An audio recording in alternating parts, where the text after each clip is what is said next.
سینین وہذا البلد الامین لقد خلقنا الانسان فی احسن تقویم۔ تو معنوی اعتبار سے بہت مشابہت اور مناسبت اور بہت گہرا ربط جو ہے سورہ بلد اور سورۃ التین کے مابین ہے۔ بالکل اسی طرح یہاں نوٹ کر لیجئے کہ ایک ربط ثالث جو ہے اس سورۃ القدر کا، ایک ربط تو ہے جوڑے ہونے کی نسبت سے سورہ بینہ کے ساتھ، ایک ربط ہے چہار پورا کے اعتبار سے سورۃ العلق کی ابتدائی 5 آیات کے ساتھ۔ یہ ربط ثالث ہے، یہ تھرڈ ڈائمنشن ہے اس کے مضامین کے ربط کا،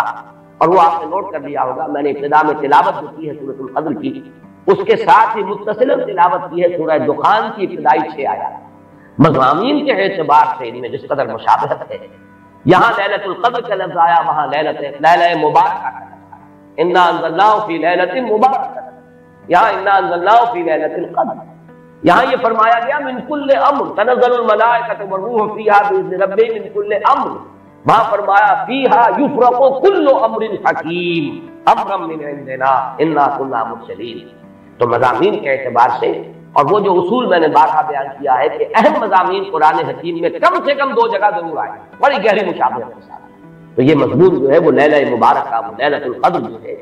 اس کا ذکر، اس کی عظمت کا بیان، یہ قرآن مجید میں ان 2 مقامات پر آ رہا ہے۔ مصحف میں تو بہت فصل ہے، کہاں سورہ دخان 25ویں پارے میں،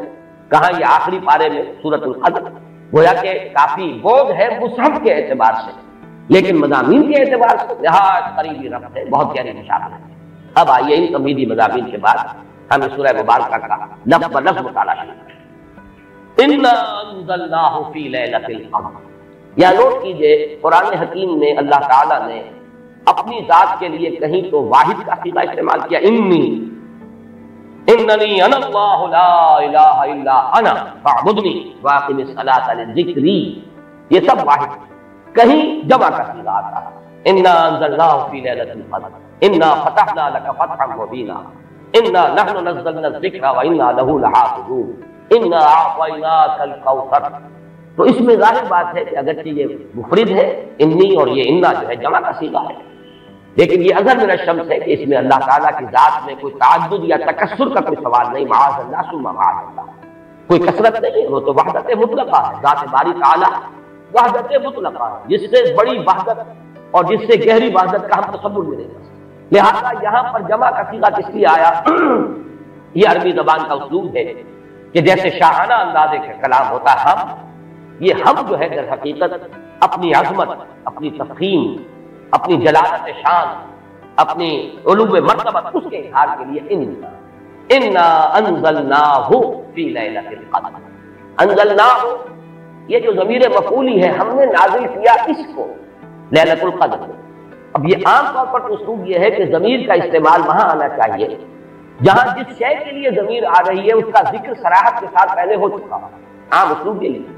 لیکن قرآن حکیم کے اپنے اسالیب ہیں، خاص مخصوص اسالیب ہے قرآن مجید۔ جیسے ہم کہا کرتے ہیں کہ فلاں ادیب جو ہے وہ خود صاحب طرز ادیب، اس نے اپنی طرز خود ایجاد کی ہے، یہ طرز خاص ہے، ایجاد میری۔ صاحب طرز ادیب جیسے ہوتے ہیں ہمارے ہاں، جن کو ہم کہتے ہیں، قرار دیتے ہیں، قرآن مجید کے اپنے اسالیب ہے، اپنا طرز بیان ہے، اور اس میں یہ ہے کہ جو شے بالکل اظہر من الشمس، اس کے لیے پہلے سے تذکرہ ہونا ضروری نہیں ہے، اس کے لیے ضمیر لے آئیں گے بغیر اس کے کہ پہلے سے صراحت کے ساتھ اس کے لیے کوئی ذکر موجود، اس میں در حقیقت اشارہ یہ ہوتا ہے، یہ بالکل سامنے کی بات ہے، اس میں ذکر کی ضرورت ہی نہیں، یہ تو جانی پہچانی بات ہے، یہ تو بالکل مشہور اور معروف حقیقت ہے۔ اسی کی 2 مثالیں ہیں، مثلا یہ کہ سابقہ سورت جو ہے سورۃ العلق، اس میں کہیں ابو جہل کا نام نہیں آیا، لیکن ظاہر بات ہے کہ جب وہ آیات نازل ہوئی ہیں اور جب محمد رسول اللہ صلی اللہ علیہ وسلم نے ان کو پڑھ کر سنایا ہوگا، تو شاید ہی کوئی شخص مکے والا کہ جو نہ پہچان سکا ہو کہ یہ کس کا ذکر ہے۔ ارایت الذی ینہی عبدا اذا صلی، ارایت ان کان علی الہدی او امر بالتقوی، ارایت ان کذب وتولی، الم یعلم بان اللہ یرا۔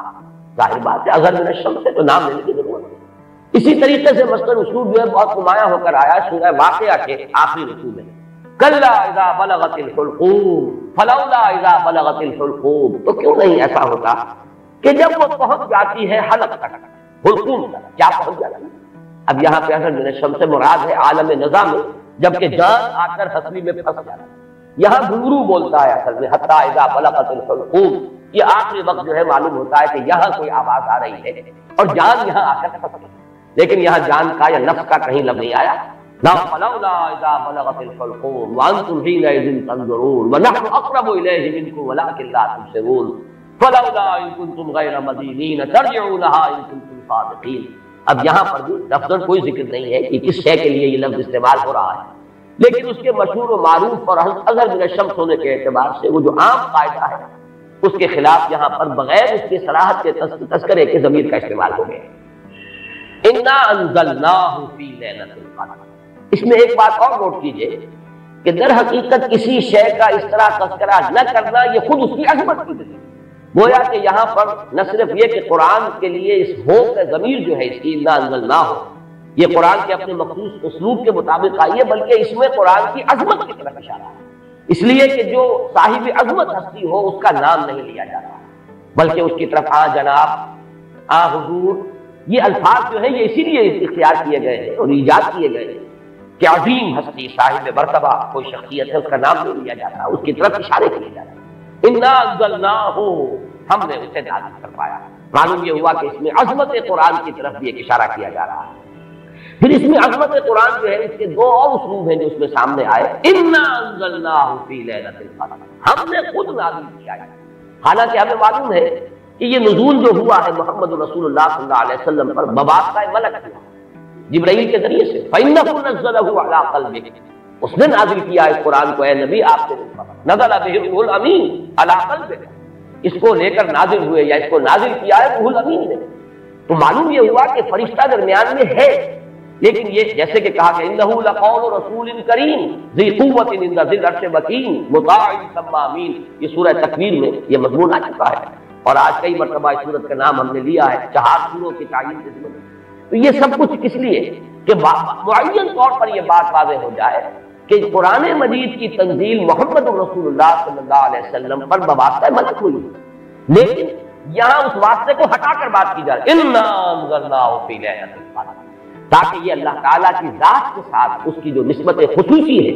وہ نمایاں ہو، اور اس سے قرآن مجید کی بھی عظمت جو ہے وہ اور اجاگر ہو کر اور نکھر کر اور ظاہر ہو کر سامنے آ جائے. اسی طریقے سے اس کا ایک اور اسلوب بھی ہے کہ وقت نزول جو ہے لیلۃ القدر، جبکہ ہم نے اسے نازل کیا ہے لیلۃ القدر میں، اور پوری سورت جو ہے اب اس لیلۃ القدر کی عظمت پر جو ہے گفتگو کر رہی ہے.